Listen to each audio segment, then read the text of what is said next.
చాలా మంది ఇప్పుడు పెయిన్ వస్తుందని అంటే జిమ్‌కి వెళ్తే తగ్గుతుందేమోనని వెళ్తుంటారు గదా! సో, అందరికి స్ట్రెచింగ్ చేయడం అర్థం వల్ల కాని విషయం వస్తదా? అర్థం కాని విషయం ఏంటంటే ఏది చేయాలన్నా కూడా సైన్స్ ఉండాలి. హ్మ్. సో జిమ్‌కి వెళ్ళాలి లేదా అన్నది ఆ పర్టిక్యులర్ పార్ట్‌కి సంబంధించిన డాక్టర్ అడిగితే చెప్పేస్తాడు ఎళ్ళొచ్చా లేదా అని. కానీ మనం తప్పు చేస్తాం అది. ఇప్పుడు షోల్డర్ ఇంజ్యూరీస్ అయ్యాయి జిమ్‌లలో. నా దగ్గర ఎవ్రీ డే ఒక పేషెంట్ ఉంటాడు. జిమ్‌లో ఇంజ్యూరీ అయ్యి షోల్డర్ పెయిన్‌తో వచ్చిన పేషెంట్. ఒక పేషెంట్ అయితే గ్యారంటీ ఉంటాడు.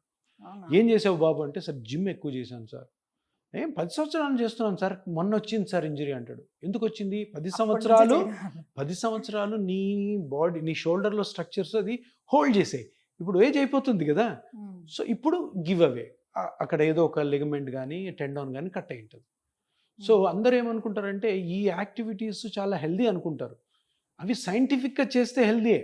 అన్‌సైంటిఫిక్ వేలో నువ్వు ప్రాపర్ అడ్వైస్ లేకుండా చేసావంటే ఇట్లా జరుగుతాయి.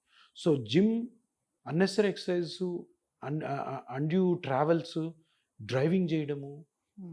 అబ్నార్మల్ పొజిషన్‌లో వర్క్ చేయడం, అబ్నార్మల్ పొజిషన్‌లో నిద్రపోవడం, అబ్నార్మల్ పొజిషన్‌లో ట్రావెల్ చేయడము, ఇవన్నిటి వల్ల కూడాను చిన్న వయసులో వస్తాయి.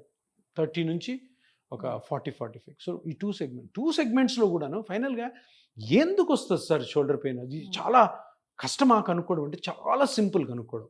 ఎందుకంటే షోల్డరు జాయింట్ పెద్దదే అయినా గాని బోలాబాలా జాయింట్ ఇది. ఏముంటది? ఒక జాయింట్ ఉంటది. 2 బోన్స్ మధ్యలో జాయింటు. హ్మ్. చుట్టూ 4 మజిల్స్ ఉంటాయి. హ్మ్. ఏముండవు ఇంకా. ప్రాబ్లమ్ వచ్చింది అంటే వీటిల్లోని రావాలి.